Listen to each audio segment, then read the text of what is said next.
Allô tout le monde, j'espère que vous allez bien. Donc, la dernière fois que vous étiez en classe, on a parlé des protéines. Fait qu'on avait terminé là, avec les liaisons peptidiques de dire que c'est ça qui va mettre les deux acides aminés ensemble pour former une protéine. Fait que si je peux te faire un petit rappel, une protéine, c'est quoi? C'est une longue chaîne d'acides aminés. Donc, un acide aminé, c'est une molécule, comme vous pouvez voir juste là. C'est un acide aminé, il y aura toujours le groupe amine, donc toujours de l'azote avec un groupe acide. Donc, c'est pour ça qu'on l'appelle un acide aminé. Donc, j'ai un groupe acide, puis j'ai aussi un amine qui se connectent ensemble par une réaction de condensation pour former une protéine.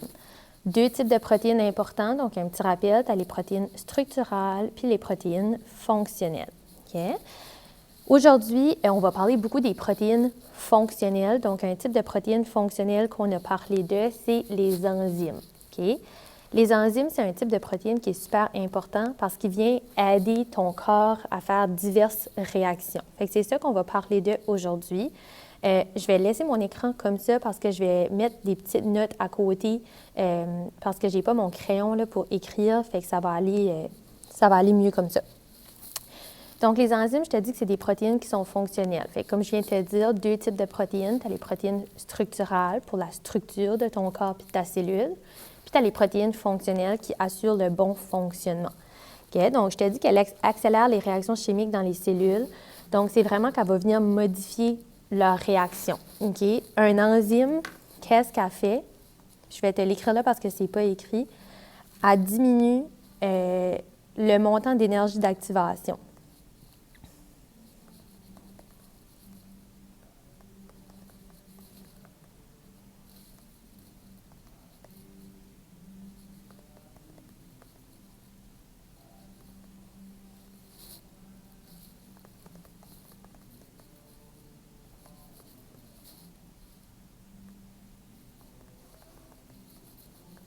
Okay? Fait qu'elle va diminuer l'énergie d'activation.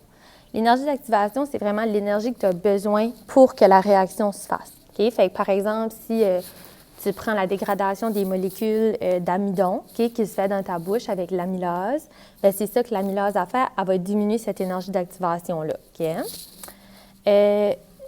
Donc, elle va accélérer les réactions chimiques sans que la molécule de l'enzyme soit brisée par les réactions. Donc, l'enzyme, elle reste toujours intacte.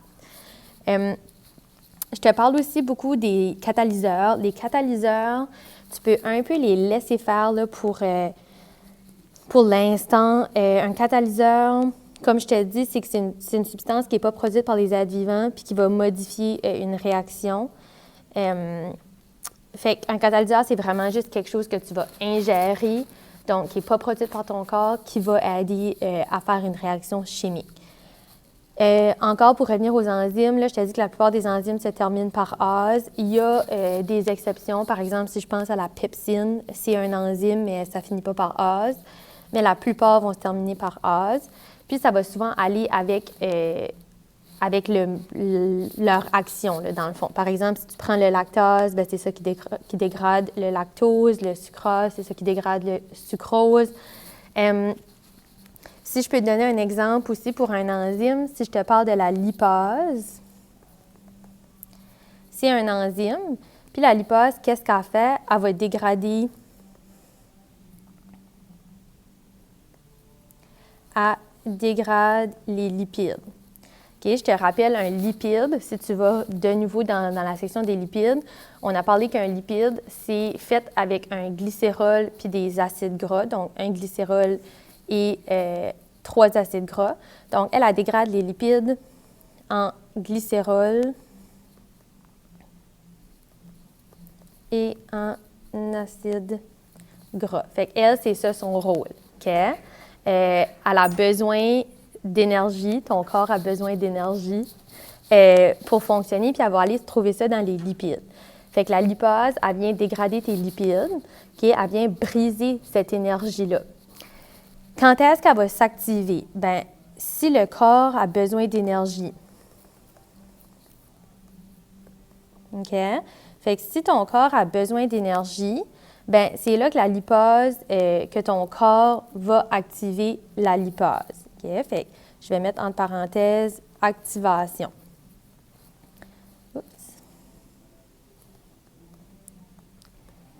Si ton corps a assez d'énergie, donc si ton corps, tu n'en as plus besoin, qu'est-ce qu'il va faire? Il va venir l'inhiber.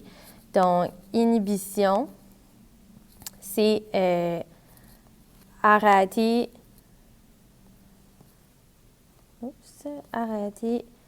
le fonctionnement de la lipase. Pourquoi? Parce que ton corps aura assez d'énergie, tu n'as plus besoin d'aller en chercher. Okay? Fait qu'on parle d'inhibition quand tu n'as plus besoin d'énergie pour la lipase parce que c'est les lipides. Je te rappelle qu'un lipide a 2,5 fois plus d'énergie qu'un glucide. Donc, si tu en as besoin, ton corps va venir l'activer, puis sinon, il va venir l'inhiber. Okay? Je t'ai dit que la plupart des enzymes ne catalysent qu'un type particulier de réaction. Fait que si par exemple, je prends la lipase, bien, elle, c'est pour les lipides. Okay? Si je prends l'amylase, c'est pour l'amidon, c'est pour un glucide.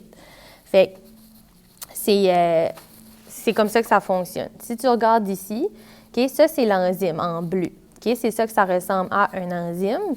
Tu as la partie qui est vide, on appelle ça le site actif. Puis ensuite, tu as le substrat qui est en violette. Quand tu veux inhiber une réaction, donc quand tu veux arrêter une réaction, c'est à ce moment-là que le substrat doit venir se poser dans ta molécule de l'enzyme. Quand ton enzyme est vide, okay, donc quand ton enzyme, le substrat n'est pas attaché, c'est là que ta réaction agit. C'est là que ton enzyme est capable de faire son travail. Tu as deux types de catalyseurs. Je vais juste mettre ça ici. Tu as deux types de mécanismes. Okay? Donc, tu as l'inhibiteur qui est compétitif, qui va venir boucher ton site actif. Je vais mettre ça, inhibiteur compétitif. Fait que lui, il vient boucher le site actif complètement.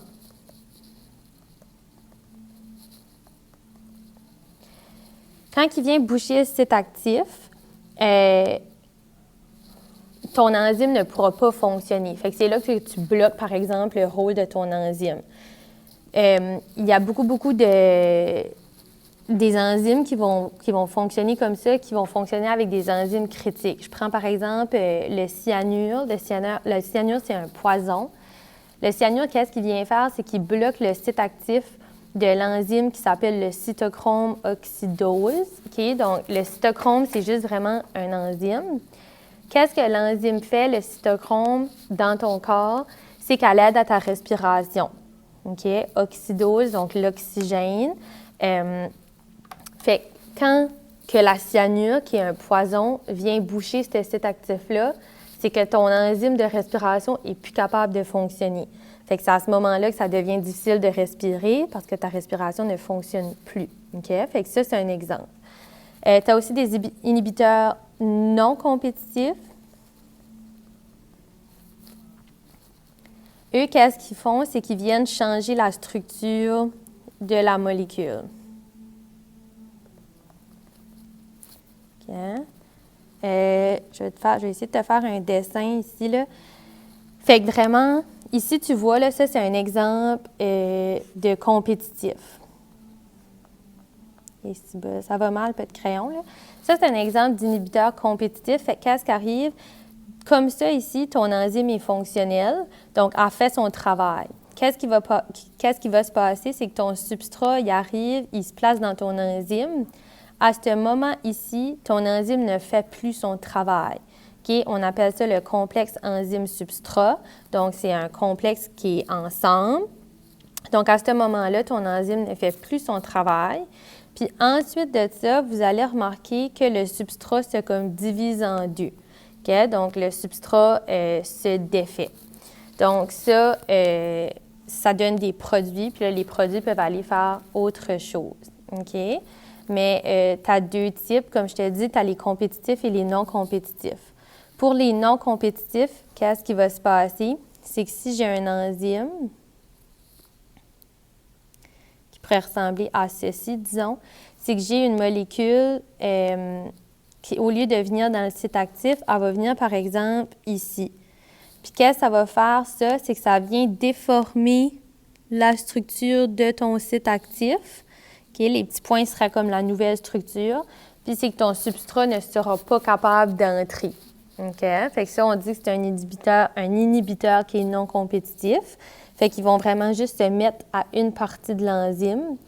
Ils ne vont pas bloquer le site actif complètement, mais ils vont le déranger. Donc, ils changent la forme. Oups. Fait que ça, c'est pas mal pour les enzymes. Fait que c'est important juste de savoir que c'est quelque chose qui va accélérer une réaction, mais que ça peut aussi se faire arrêter quand ton substrat arrive. Ici, je te parle des coenzymes plus ou moins importants encore. Je te dis qu'un coenzyme, qu'un enzyme a besoin d'un aide, par exemple, d'un comme coéquipier pour l'aider. C'est une molécule qu'on dit que c'est pas une molécule de protéines. Par exemple, les vitamines. Okay? Quand tu prends des vitamines, c'est que ça vient aider. Fait que, par exemple, ici, tu vois sur l'image que le coenzyme vient là, s'installer avec ton enzyme. Okay? Donc, il va bloquer aussi ton site actif. Fait que dans ce cas-là, ton travail va s'arrêter avec ton substrat. Il ne s'arrête pas pour longtemps. C'est des réactions qui se font toujours. Mais quand tu n'en as pas besoin, donc là, ça vient bloquer ta réaction. Maintenant, une protéine, donc un enzyme, peut être dénaturé. Okay? Donc, par exemple, les enzymes fonctionnent à une certaine température puis à un certain pH. Donc, je te rappelle que le pH, c'est vraiment l'acidité d'une solution. Fait que ils ont une température de fonctionnement optimale. Okay? Ils fonctionnent mieux à certains endroits. Si, par exemple, je te dis qu'une protéine a été exposée à des températures vraiment chaudes ou vraiment froides, que ça dépasse sa stabilité, donc à l'endroit qu'elle aime être, on va dire que la protéine va être dénaturée. Okay? Pourquoi? C'est parce que ça la fait changer de forme. Okay? Quand la protéine va changer de forme, quand l'enzyme est changé de forme, bien, à ce moment-là, elle ne peut plus remplir ses fonctions. Okay? Donc, ça, c'est important. Si je te demande c'est quoi la dénaturation d'une protéine, c'est vraiment juste de me dire que l'enzyme, elle fonctionne mieux à certaines températures par un certain pH, donc à son pH puis sa température optimale. Puis que des fois, il y a des changements chocs qui arrivent dans ton corps qui vont faire que ces enzymes-là ne peuvent plus faire leur travail. OK? Fait que ça, c'était pour les enzymes. Comme je t'ai dit, coenzyme, c'est juste de savoir vraiment que c'est une molécule qui vient aider l'enzyme. OK? Donc, que tu as besoin de ça des fois, mais encore là, je ne te poserai pas énormément de questions là-dessus. Fait que la coenzyme puis le catalyseur, plus ou moins important. Mais pour l'enzyme, c'est juste vraiment de savoir que tu as le site actif, tu as le substrat, puis que ta protéine elle peut être dénaturée. Donc, que ton enzyme peut être dénaturée. Si jamais tu as des questions, tu viendras me voir demain. Ça finit sur les enzymes, donc sur les protéines. Puis demain, on verra ensemble les acides nucléiques. Je te souhaite une bonne journée. À demain.